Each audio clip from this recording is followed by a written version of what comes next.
to witness this moment. It was our forefathers who brought their toil and their hardship when they arrived in this land as indentured laborers more than a century ago. They brought with them not only their hands to build our sugarcane fields, but they also brought their faith, their traditions, their poetry, and indeed their languages.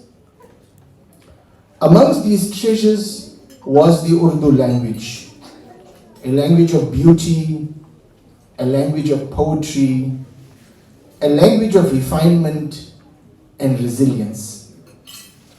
Urdu became a bridge of memory, a way amongst our ancestors to keep alive the richness of their culture as they adapted to their new homeland here in South Africa. Today in South Africa, we are blessed that we live in a nation that recognizes and celebrates our diversity. Just last month, on the 24th of September, we observed Heritage Day, and the entire of September was Heritage Month. Hence, in that spirit, Dr. Akhtar Hussain Saab, as a Member of Parliament, I accepted this invitation in the spirit of celebrating the diversity of the cultures that this rainbow nation has to offer.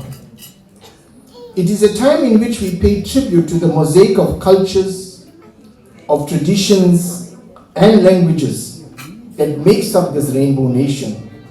In that spirit, we are reminded that heritage, it is not a relic of the past, but it is a living flame that guides us into the future.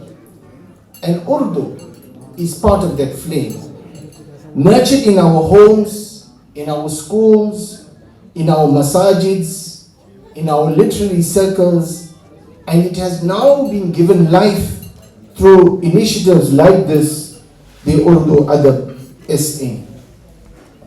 We can also be proud, and perhaps some of you may know this and not know it, that South Africa is one of the few countries outside the Indo-Pak subcontinent where Urdu is a formal subject all the way up to matriculation grade 12 level.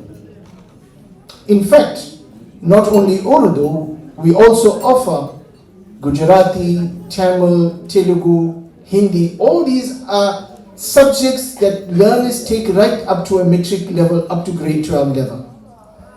This is no small achievement. It speaks to the commitment of our communities, our educators, and cultural organizations who have worked tirelessly to ensure that this language is not only preserved, but it is also giving recognition in the formal education system. It is a testament to the idea that heritage and education go hand in hand. When we teach our children languages like Urdu, we are not just giving them words, we are giving them access to centuries of poetry, of philosophy, and of wisdom. शायद आप सोच रहे हैं कि मैं उर्दू कैसे सीखा? I cannot write Urdu, neither can I read. बस ये सवाल पैदा हो कि हमें कैसा उर्दू, कैसा, how do I read it? अल्हम्दुलिल्लाह ये तो हमारे पहले हमारे जो दादी दादा परदादा परदी जो उर्दू बात करते थे, ये घर में उर्दू बात करते थे.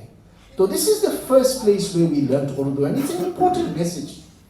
If you want आपके बच्चे लोग उर्दू बात करना, तो आप अपने घर में जरूर उर्दू बात करें.